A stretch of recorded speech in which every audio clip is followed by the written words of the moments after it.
and welcome to Tuesday's version of Aladdin. I am delighted to hand over to my friend and teammate Mrs Steward today, who is going to read this one for you. Bye! Hi ladybirds, hi bumblebees. Hope you're all keeping well. It's my turn today to read a story to you, and the story I'm going to read is Aladdin. And I just wanted to share with you my favourite page in the book, and it's when Abu the monkey sees the massive big gold monkey with the big jewel when he tries to pinch it. So I'm going to read you the story and I hope you enjoy it. Once upon a time, in the ancient city of Agrabah, there lived a ragged but handsome boy called Aladdin. He was very poor and often became so hungry that he had to steal food from the stalls in the marketplace. But Aladdin was determined he would not remain a thief forever. He dreamed of better things. One day, Abu, he promised his pet monkey, things will be different. We'll live in a palace and wear fine clothes and not rags. Meanwhile, in the Sultan's luxurious palace, time was running out for beautiful Princess Jasmine. Her father, the Sultan, was becoming very anxious.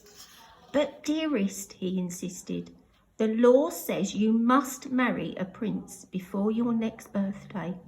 There are only 3 days left for you to choose a husband.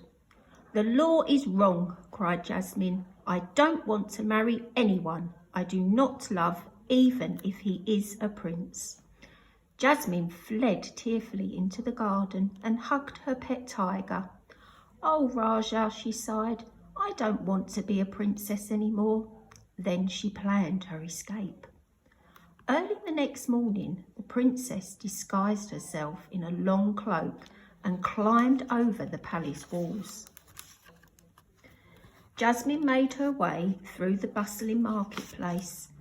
Seeing a hungry child, she picked up an apple from a stall and offered it to him. The princess did not know that she ought to pay the fruit seller. Stop, thief! Shouted the man, rushing forward to seize the princess. But Aladdin, who happened to be passing, leapt to Jasmine's rescue. He led her to the rooftop where he and Abu lived. As he gazed at the beautiful young girl, he knew he was falling in love. Suddenly, the royal guards stormed up the staircase and arrested Aladdin. Release him by order of the princess, Jasmine cried, pulling back her cloak. The princess? Gasped Aladdin. I would, your highness, said the chief guard, but my orders come from Jafar. And the guards dragged Aladdin away to the palace dungeons.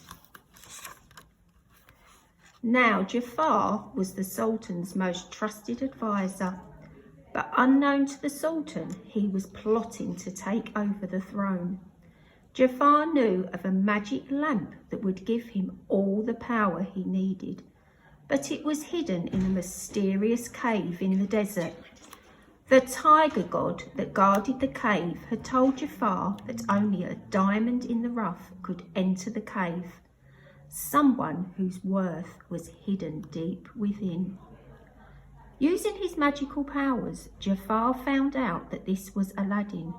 So, disguised as an old beggar, Jafar freed the boy from the dungeon and led him through the desert.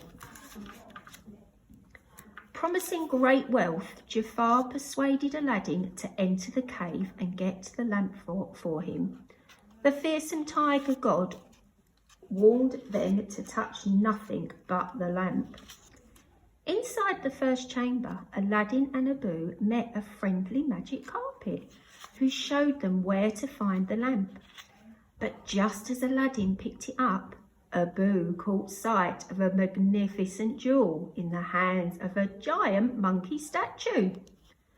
Forgetting the tiger god's warning, Abu quickly snatched up the jewel. At that very moment, the cave walls began to collapse and the floor gave way. Aladdin, Abu, and the magic carpet were trapped. When the earthquake had stopped, Aladdin studied the lamp. What's so special about this dusty old thing, he wondered, rubbing it clean with his hand.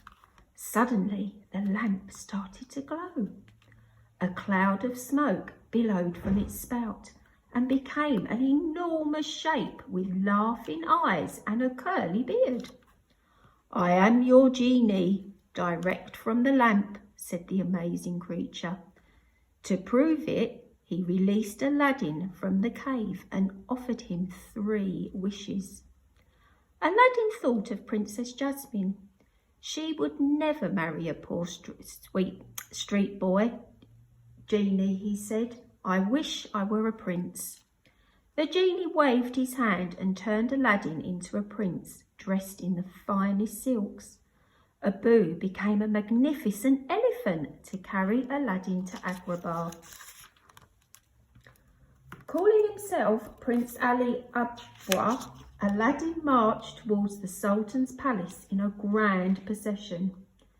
That night, Aladdin took Princess Jasmine for a moonlight ride on the magic carpet. By the time they had returned, Jasmine knew that at last she had found a prince she wanted to marry. But Jafar had other plans. He ordered his guards to capture Prince Ali and throw him off a high cliff. As Aladdin sank beneath the waves, the lamp fell from his turban, and using Aladdin's second wish, the genie saved his master from drowning. Back at the palace, the wicked Jafar had hypnotised the Sultan using his magical snake staff. "You will marry Jafar," the Sultan ordered Jasmine in a strange voice. "Never, father. What's wrong with you?" asked Jasmine. "I know," said Aladdin, bursting into the room. He snatched the staff from Jafar and smashed it into pieces. At once the Sultan snapped out of his trance. Jafar fled, but as he left he glimpsed the magic lamp hidden in Aladdin's turban. "So," thought Jafar, hiding safely in the tower, "Prince Ali is really that ragged urchin Aladdin, and he has the lamp, but not for long." The next morning, Jafar's cunning parrot, Igo, flew silently into Aladdin's room and stole the lamp. "At last! I am your master now," cried Jafar, as he rubbed the lamp and watched the genie appear. Reluctantly, the genie obeyed Jafar's orders and made him the Sultan. Jafar then wished to be the most powerful sorcerer in the world. Jafar cast a spell over the whole palace. He suspended Jasmine's father from the ceiling like a puppet and imprisoned the princess in an enormous hourglass. He turned Aladdin into a street boy again and surrounded him with sharp swords. Aladdin bravely took up one of the swords and challenged Jafar to a fight. In reply, the evil sorcerer conjured up a flaming wall of fire and turned himself into a huge cobra. Jafar raised his head to strike Aladdin. "Did you think you could beat the most powerful being on earth?" he snarled. Aladdin thought quickly of a way to trap Jafar. "The genie has much more power than you," he taunted. The power-mad sorcerer knew that the boy was right. "Genie," he said, "my final wish is to be the most powerful genie of all." A swirling mist of light surrounded Jafar and he changed shape. Then Jafar and Igo were sucked into the lamp, which had appeared from nowhere. Like all genies, Jafar was now trapped forever, a prisoner in the lamp. His evil spell was broken. The princess ran into Aladdin's arms. "Jasmine, I'm sorry I lied to you," said Aladdin. "I'm not a prince at all. I'm only the poor street boy you once met in the market." "But I still love you," sobbed the princess. I want to marry you. Oh, if it wasn't for that stupid law. The genie appeared at Aladdin's side. You still have your third wish left, he said. I can make you a prince again. Aladdin shook his head. Genie, with my third wish, I give you your freedom. But I'm going to miss you. Me too, the genie replied with a smile. You'll always be a prince to me. That's right, the Sultan agreed. You've proved your worth as far as I'm concerned. What we need is a new law. I decree that from this day the princess may marry whoever she wishes. I choose Aladdin, Jasmine cried in delight. Aladdin took Jasmine in his arms. They looked into the sky and watched the genie fly off to new life of freedom. They knew that they would all live happily ever after. The end.